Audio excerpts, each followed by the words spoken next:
One question we often get is, what is the difference between a formative and a summative assessment? And the answer to this question is important for both parents and students to know in order to understand where students are with their progress. So the following slides will give some pretty detailed information as to what the difference is between a formative and a summative assessment. Formatives are assessments that are given before the end of the unit. They're given usually in the middle of the unit, and they're not given a grade, a numerical grade that goes into the gradebook. Instead, they're assessed on a scale of limited, adequate, and substantial progress toward the skills that are required for the unit. Students are given significant amounts of written feedback on their formative assessments in order to help them prepare for their summative by knowing what skills they need to continue to develop in order to be successful for the summative. We as teachers give multiple formative assessments throughout the unit. They're happening all the time in class so that we know in real time where students are with the skills that they need to have. But not all of those are necessarily reported on the grading platform, as many of them are just used to make instructional decisions. But at least once per unit, the results of a formative are reported out so that parents have a checkpoint to know where students are in their progress towards success in a given unit. Summatives, on the other hand, are graded. They're graded on a 0 to 8 scale, and they are also given written feedback on summative assessments.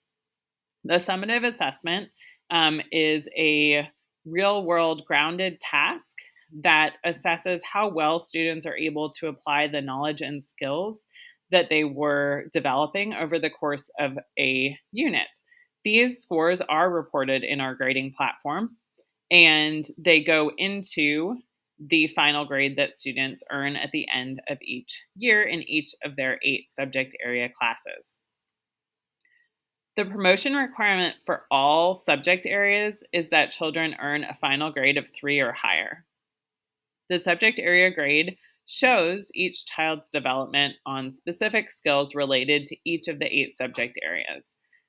And while a 3 is certainly a passing score, we encourage all of our students to work toward earning a final grade of a 4 or a 5 or even a 6 in order to demonstrate that higher level skill development. There are some similarities between formative and summative assessments. Students get feedback each time they take any sort of assessment. The feedback on summatives is specific to the criteria that they are being assessed on for that given unit. And they're assessed on each criterion in each subject area at least twice per year. So they have a chance to apply the feedback that they get early on in the year, both from their formative to their summative, and then also from one summative to the next summative because the rubrics continue with them throughout the year. The formatives really help prepare students for summatives, and they allow teachers to see what students know or might need more time working on in order to be more prepared to take the summative assessment.